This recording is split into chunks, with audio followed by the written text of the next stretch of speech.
got this question from a 27-year-old lady from Kerala.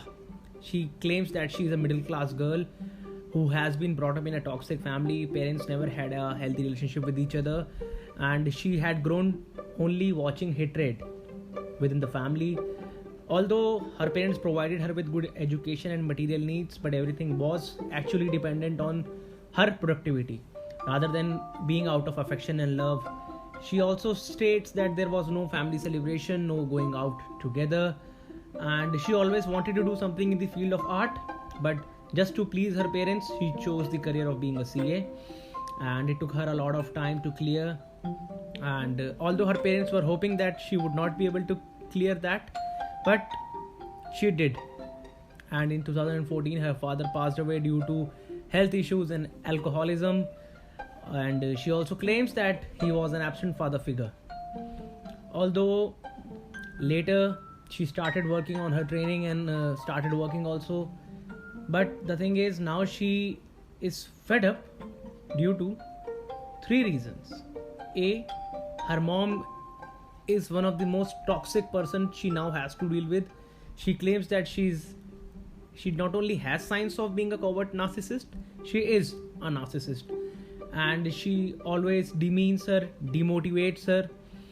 And although she wanted to prepare for UPSC, but now major of her focus is going towards taking care of her mother, and she's also creating trouble within the other family members, and now she has to deal with that culture also.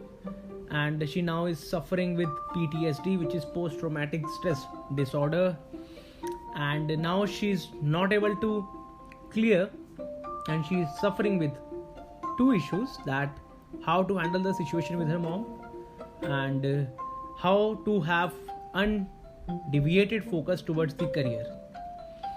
So this is a very lengthy question, and first of all, there would not be any right advice for this question.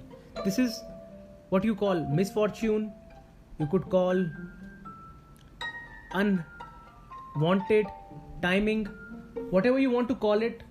Just don't make it your final destination. Also, now we need to define what toxicity is, because the answer to that question would depend whom that question is asked for. No single piece of advice could be considered wholly good in this particular case. Sometimes we have to remember that you cannot change most of the people in your life, especially the people in your inner circle, and you should not be punished for the faults and failures of others. That is for sure. And if I have to define toxicity in terms of Jordan Peterson, who is a well-acclaimed clinical psychologist, he only tells one of the traits of the people you should surround with. The people who genuinely want the best for you, and at least they want the good of you to be the best. The good in you should always shine. If the people in your circle do not want that, that's a clear red flag. You have to take some decisions which are necessary but difficult. Many a times you will be, and not only in this particular scenario, but in many decisions, you will be confronted with these kind of situations. You call it whatever you want to, but you need to have the chosen people that want the best for you. As the old saying goes, some people aren't the baggage you need because they are the anchor weighing you down. It's like a scenario where a bird can fly only to the extent the owner allows to. But once the owner is gone, the responsibility is gone, the baggage is gone, the bird can fly at the maximum limit. So, some practical advices. If you don't want to completely cut them off, which is totally understandable, make the point that you will be moving on to get your life sorted. And they are allowed to only support but not sabotage the situation. Because some people, they can be any, they are on their own path to misery and drowning in the well of hell. And they create misery and chaos for the people around them. Sometimes they do it intentionally or unintentionally, but all they know is hurting people, because only hurt people hurt people.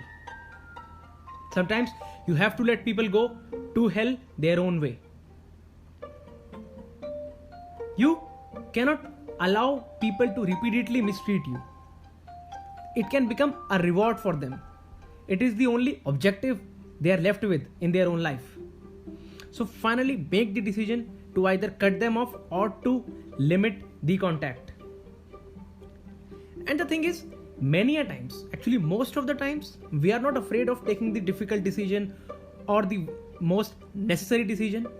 We are more worried about the fact how we will confront others. What will society choose to say about us if I take that decision? Or how would I react and how would others react when I will confront them or I will talk to them? To all those people, I only have one thing to tell. Today, you will allow society to take over you and you won't do what you feel right. But later, when you will need the support, society won't be there. When you will need guidance, society won't be there. And when you will fail, they will be there, justifying your failure, telling each other how you were bound to fail. So, if you try to walk away and if you decide to walk away, there will be consequences, but be ready to face them. Also, if we take a look at a long-term horizon, you think about the possibility. Later down the line, 5 years, 10 years, 15 years, or maybe if I talk about you on being on the deathbed, do you want to wish that you had taken the life that you chose, or you want to live the life that was decided by others and the society? You do not want to live with the regrets that I wish I had taken the chance and believed more in myself and more in my abilities. Most of the times, when you will observe people, their actions tell everything. You will get to know everything about the person, what they are up to. You confront them, you tell them what needs to be fixed, and if they do not listen to you despite you repeatedly telling them, cut them off.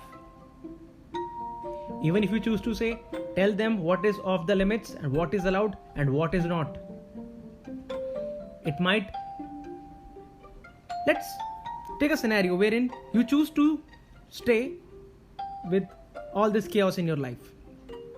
And to an extent, you managed to live with that. But everything will appear smooth and steady and calm only from the outside. It will lead to a scenario where your inner turmoil will be creating tsunami inside you. You will feel heavy chest. You will not be able to even form relationship with anyone because your inner self needs work.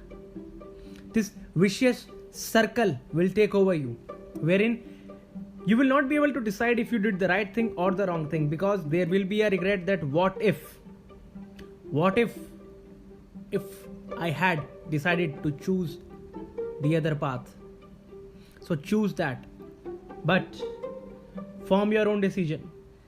Analyze, assess, but the decision has to be yours. And I would also like to congratulate you that you decided that something in your life needs fixing, because to change a situation, first step is to realize that something needs to be fixed. Allow yourself the time to assess and look within. And look within not to get depressed, but think through. Write down pros and cons, yes and no's, situation A, situation B. Assess everything, because this is the only chance you got. If you spoil it, you take it, you leave it, whatever you choose, that has to be your own decision. But at the end of the day, this might be the fate, this might be the misfortune that you have been battling with these issues. So if you think it needs fixing, fix it. Don't be dependent on anybody for this. Start small. Moving out, finding a job, being consistent with the work, take small actions every day. See where you are after 3 months. See where you are after 6 months. And also, if you talk about being consistent, you have to find your why. Then how won't matter. Even if you want to pursue UPSC, you have to have that vision that yes, I want it and I will get it. If you do not have a plan B and you only have a plan A, I'm sure you will do whatever you can in your own personal capacity. And even if you don't get it, at least you won't die with the regret that I did not try. That's all what I can say, because there is no right advice for this. If you like this, let me know. And to all listeners, if you have any questions you want me to take it up, you can write to me at vineetsirpodcast@gmail.com. I'll try to take it up. Thank you.